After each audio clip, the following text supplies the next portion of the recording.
va aller voir une Mustang. Écoute Seb, on est désolé de t'annoncer ça, mais on a eu une meilleure offre ce week-end. Et là, mon cœur tombe. Je suis à Toulouse. J'ai la voiture derrière moi. La sellerie est magnifique. Mon offre a été acceptée.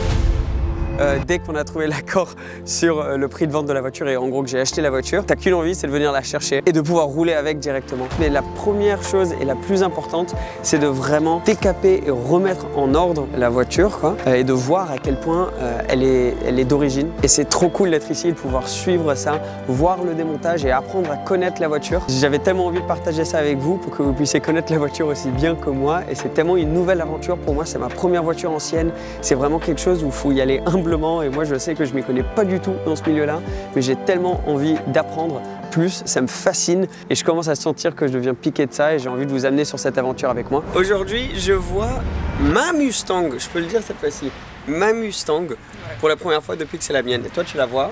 Pour la première fois. Tout court. Donc, je t'explique vite fait, ok? T'as la coupée, tu vois, où ça fait carré derrière, là, tu vois? Ouais. Et ensuite, t'as la fastback à côté comme celle-ci. Toi, t'as une fastback. Ouais, moi j'ai une fastback, exactement.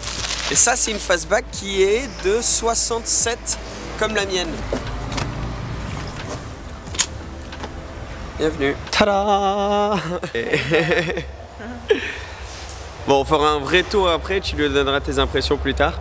Mais là, juste pour la revoir vite fait. Donc Mario ayant pu donner son feu vert sur la voiture, les gars ont commencé par démonter l'échappement qui est d'ailleurs pas l'échappement d'origine, mais il fallait enlever plein de pièces comme ça pour pouvoir accéder aux pièces maîtres qu'on va restaurer. Alors? On est belle. J'ai hâte de l'avoir fini. Moi aussi. C'est cool de voir un peu l'évolution du projet, de l'avoir maintenant. Et de voir un petit peu tous les changements qui vont se passer dessus petit à petit. Et ça va vite en vrai. Genre ça fait une demi-heure qu'on est là et il y a déjà eu plein de changements, l'échappement qui est sorti. Et l'idée en fait c'est de vraiment un peu tout enlever de la voiture pour pouvoir bien laver, bien décaper et bien voir un peu la structure d'origine en dessous, tout remettre en ordre et après tout réassembler ensuite.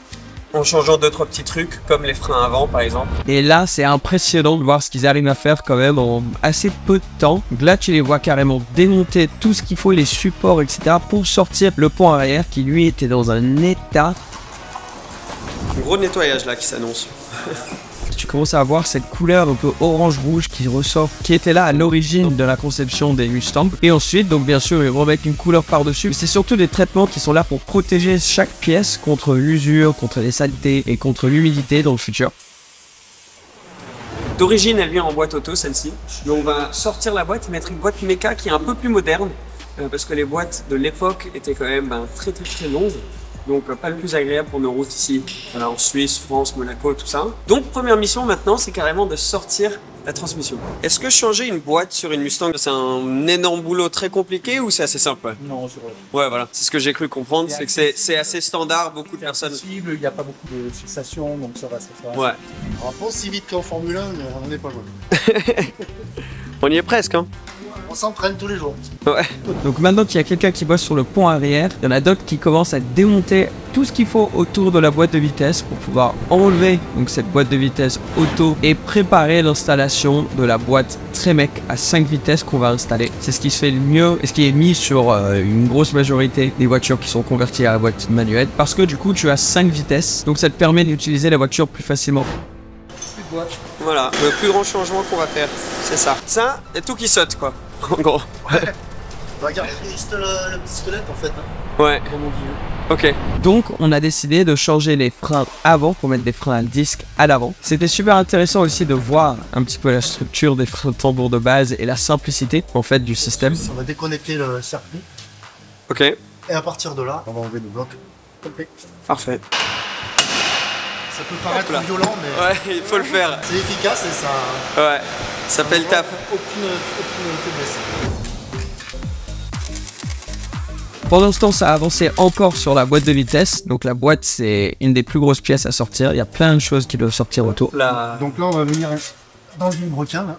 Pour une petite explication, on va venir insérer une grille de centrage avec un petit roulement qui va venir recevoir la queue de boîte. Ah, ouais. Là, c'est le centrage du visco qu'on a ici, là.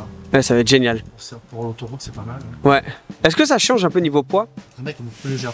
Beaucoup plus légère? Ok. Donc regardez là, hop, on peut voir tout démonter. C'est assez vite fait. Là en plus, tout se défait assez facilement sur celle-ci. Mais bon, on peut voir là, il manque quand même pas mal de choses. Est-ce que toi aussi, t'as l'impression qu'on te parle tout le temps du marché automobile, c'est un bon moment d'acheter, un mauvais moment d'acheter, et t'as envie de suivre tout ça? T'as envie de savoir, est-ce que c'est un bon moment de le faire ou pas? Et si oui, quelle serait la bonne voiture pour moi? Je vais te donner une astuce, une newsletter à laquelle tu peux t'abonner, qui va te donner énormément d'informations sur le marché auto, et même où tu pourras voir des vrais prix de vente, les prix de transaction, pas les prix annoncés, mais les vrais prix de vente, pour pouvoir suivre le cours du marché de voitures d'exception et de collection. Il donne des informations comme les voitures de moins de 30 000 € du moment pour investir, les voitures à moins de 50 000 €. En gros, c'est génial pour avoir un maximum de vraies infos de ce qui se passe en ce moment dans le marché automobile. Piston Addict, en plus, ils ont la crédibilité d'être un site de vente aux enchères en ligne. Donc, ils voient de leurs yeux régulièrement au quotidien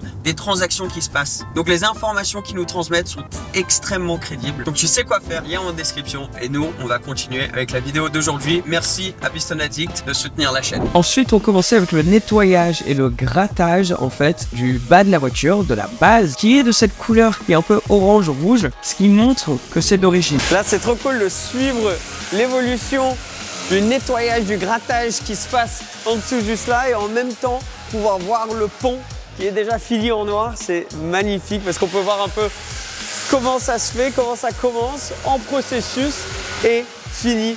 C'est dingue. Une fois nettoyé, on remettait un coup de couleur, mais c'est aussi des produits qui, encore une fois, protègent et vont aider à garder un petit peu la qualité du travail que les gars ils ont fait sur la durée. La voiture, ensuite, elle sort. Donc les gars, ils ont dû la pousser. J'avoue que ça me faisait un peu peur de la voir sur sa structure là, en train d'être poussée dehors, la petite Mumu. Et ils ont remis une couche, encore une fois protectrice, cette fois-ci de couleur noire. Et ensuite, retour dans l'atelier. Et petit à petit, le projet commence à prendre forme. Tu peux voir que même les petits détails ont été revus et repeint.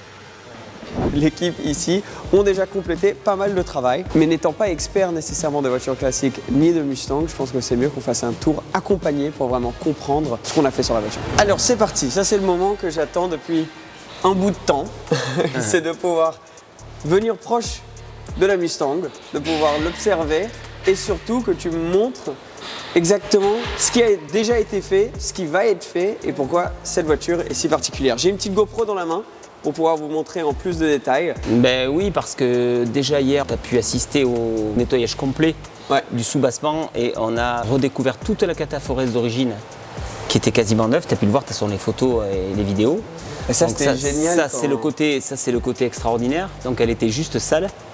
Elle était juste sale. Et c'est ça, quand je suis venu la voir la première fois, on l'a soulevée. Elle était sale. Et elle avait sa couleur originale qu'on voyait en dessous. De tuile. Cataforèse. Et même, il y a ces gouttes. On avait, alors là on les voit un petit peu moins parce qu'on a passé l'époxy, mais on avait toutes les petites gouttes parce qu'à la base, c'est des véhicules qui sont trempés dans la cataforèse. Et ensuite, ça s'égoutte. Et voilà, ça laisse ces petites marques. Donc ça, c'est quand on peut voir, ça c'est vraiment d'origine. Et ça c'est le témoin de la cataforèse d'origine, partout. Donc ce qu'on a fait, c'est qu'on a simplement gratté la cataforèse d'origine. On a repassé une couche, pas d'antigravillon, un anti-corrosion partout. Couleur tuile, tiens, on l'a filmé. Donc là, on a vu toute la voiture dans son intégralité. On n'a pas trouvé 1 cm² de corrosion, tu as pu t'en apercevoir. D'ailleurs, il y a un truc qu'on a vu qui était génial, c'est qu'on a même retrouvé les petits caoutchoucs pour les écoulements de flotte qui vont dans les fermetures d'ailes des deux côtés, d'origine. Et ça, tu me disais, c'est quasi introuvable. Disons d'origine comme ça, montée sans qu'il y ait eu de modification dans les fermetures d'ailes, puisque c'est quand même malgré tout un point sensible de ces autos. Parce que souvent, il y a des corps étrangers qui viennent, qui bouchent, et ça stocke la flotte, et ça pourrit en bas, comme les portières d'ailleurs, c'est bien connu. Celle-ci, c'est pas le cas du tout. Et puis, on a fait, hier soir, on a appliqué une peinture époxy. Alors deux choses, la première c'est que c'est un peu élastique et sur des chocs de gravillon effectivement ça va moins risquer de se détruire et puis ça absorbe un petit peu d'un point de vue acoustique c'est un peu plus sympa. Parce que c'est vrai que quand ça vient taper les cailloux dans les passages de roues, même on pourrait charger un peu plus, c'est un bruit un peu plus feutré, un peu moins désagréable. Et surtout que là, dans la durée, avec le temps, la voiture va pouvoir rouler. Oui, et puis ce qu'on regardait tout à l'heure, qui est juste génial, tu peux le voir avec ta petite caméra, c'est que le dessous, là, ici, là, on s'aperçoit que tout est neuf, cette auto. Voilà. Alors maintenant, ce qu'on va faire, c'est pour nous, c'est super important, comme ce sont des coques autoportées, hein. Il n'y a pas de châssis sur ces voitures, elles sont pleines de corps creux. Tous les longerons avant-arrière, c'est des pièces qui sont creuses, qui sont percées hein, pour évacuer la flotte. Ouais. On peut s'en apercevoir. Donc là, on va faire un traitement corps creux, une cire partout. On va essayer même d'attraper les traverses, hein, qui sont les pièces principales de la Mustang sur les côtés. D'ailleurs, ces traverses, c'est rigolo parce que à la base, en 66, on n'avait que 2 longerons qui tiennent toute la partie avant. Ouais. Et ensuite, on avait chaque traverse, qui est un petit peu le côté renfort de la voiture, mais on n'avait pas de liaison. En 67, ils ont monté ce qu'on appelle Torxbox. Il y a des espèces de grosses pièces, voilà, qui viennent jumeler la partie longeron côté gauche, côté conducteur sur la traverse. Ça donnait un peu plus de rigidité. Ouais. Et en 68, ils ont rajouté une deuxième Torxbox côté passager. C'est quelque chose qui est souvent malheureusement esquinté sur les Mustangs parce que ça, c'est du petit renfort de siège. Le longeron, en fait, il s'arrête ici au niveau du renfort du tunnel. Et cette petite partie arrière, c'est juste une petite continuité en tôle pour renforcer le plancher au niveau des sièges. Ouais. Et les gens prenaient ça pour quelque chose de solide. Et ils mettaient le cric dessous. Et donc souvent ils sont renfoncés parce que c'est une tôle de 1,5 mm. Ouais. Donc ils sont esquintés, mais ça n'a rien à voir avec les longerons qui sont plus costauds. Les points de levage de la Mustang, c'est sur les arrêteurs. Ce qu'on va faire là, de toute façon, nous on va les redresser un peu, mais ceux-là, c'est quasiment rien par rapport à ce qu'on a vu. Et puis au-delà de ça, voilà, c'est une voiture qui a peu roulé. Donc on a une caisse qui est complètement. D'ailleurs, on a pu remarquer, on avait fait le tour ensemble. Ouais. Tu as toutes les inscriptions de tôle sur toutes les tôles, le frappage. Donc ça, je sais pas si on va pouvoir le voir là parce que c'est tout ouais, tu le vois, alors bouge pas. Ouais, tout en haut là-bas. Ouais. Là-haut, on les voit là-haut, sur les ailes. Chacun de ces éléments, il y a la partie qui est frappée, de l'autre côté c'est pareil. Alors maintenant, ce qu'on va faire, c'est qu'on va déposer les demi-trains avant complets. On va s'occuper de toute la face avant, tout nettoyer. Ouais. On va déposer la direction, les trains, on va passer avec des freins à disque naturellement. Alors le train avant, ça va commencer maintenant, mais là, le pont arrière... Ils vont faire la révision des freins, on l'a révisé lui. Ouais. On l'a repeint, bon, je trouve qu'il brille un peu, on va voir si on va pas mettre plutôt un satin. Ok. Mais, parce que voilà, ensuite on va changer cylindre de roue, garniture. Et donc ouais, après on va remonter ça ici, tout neuf. Les lames de ressort sont neuves, de toute façon, amortisseur, on va mettre des Kayaba sympa, voilà, période correcte. Le chamois était déjà neuf, c'est du Flowmaster, donc on va le laisser, il a un bruit, une sonorité qui est sympa. Ouais. C'est pas non plus, voilà, ça reste roulable. Ça reste raisonnable. Une fois qu'on aura fait le traitement corps creux, on va boucher certains trous. Okay. On va laisser quelques écoulements sur les points les plus bas, mais on va boucher certains trous qui ne sont pas utiles. Pour éviter que la flotte rentre n'importe quand, n'importe comment, j'imagine que tu auras l'occasion de sortir et te faire surprendre par la pluie. Oui, ça risque d'arriver. Ouais. On va faire cette conversion en boîte méca. Ouais. Donc on va te monter une Tremec. L'arbre de transmission est à l'usinage à Bordeaux. On va le récupérer ce soir. Donc là, on va monter un volant moteur spécifique. Ouais, on va te mettre une butée hydraulique MacLeod avec une assistance et un émetteur hydraulique, c'est plus sympa pour le mollet. Ouais. D'origine, c'est une Z-bar. On est en train de réfléchir si on garde le look Bullitt ou si on repart vers son look d'origine. On en a discuté tous les deux. Seb, écoute, visiblement, on va la remettre vraiment dans l'état d'origine. On va la recycler. Ouais. Elle est déjà en partie recyclée. On va lui remettre sa calandre d'origine. On va remettre le Mustang sur la... Parce qu'ils avaient enlevé, tu vas mieux raconter l'histoire. Non, ça dépend parce que c'est... Pour Bullitt, c'était quoi l'histoire? Pourquoi est-ce que la il y avait une petite contrariété entre le réalisateur et Ford, je crois. Donc il n'y a pas eu d'aide de la part de Ford et ils se sont un petit peu vexés. Donc ils ont déciglé la voiture pour ne pas faire de pub pour la compagnie Ford. C'est incroyable. Pas mal de choses à faire. Il reste encore pas mal de trucs que je vais voir moi quand je reviens la prochaine fois. Malheureusement, je vais devoir partir. Mais tout le train avant et le montage de la nouvelle boîte de vitesse et après quelques petits bricoles à l'intérieur et j'ai trop hâte de l'avoir fini. Oui, d'autant plus qu'on va apporter quelques petites améliorations sur le comportement. Tu vois, les lames de ressort, c'est des lames 5 éléments plus dures. Ouais. Les amortisseurs en hydraulique sont un petit peu plus durs aussi, ce qui fait que la voiture elle est un petit peu plus posée. Devant, on va faire ce qu'on fait habituellement, on met un petit décalage dans le triangle supérieur, ce qu'on appelle le drop Shelby, pour qu'elle se mette sur les appuis avec un petit peu plus de carrossage. Okay. Donc on met des ressorts un tout petit peu plus costauds et des amortisseurs aussi. elle est un tout petit peu plus basse, mais finalement elle ne descend pas sur les appuis. Et dans les virages, ça trimballe moins, quoi. Et puis avec le triangle supérieur qui prend un angle différent, ça lui rajoute du carrossage. Et ça aide vachement au comportement de la... Ben, il faut, c'est quand même une voiture de 67. Non, mais c'est pas grand chose, mais c'est vraiment c'est significatif à la conduite. C'est quelque chose qui est très sympa à faire. Voilà pour cet épisode de la restauration de la Mustang. Restauration, c'est un gros mot, mais les petits travaux qu'il faut faire avant de prendre livraison d'une voiture qui est quand même ancienne. Dans le prochain épisode, je vais pouvoir finalement, pour la première fois, rouler et profiter avec ma Mustang.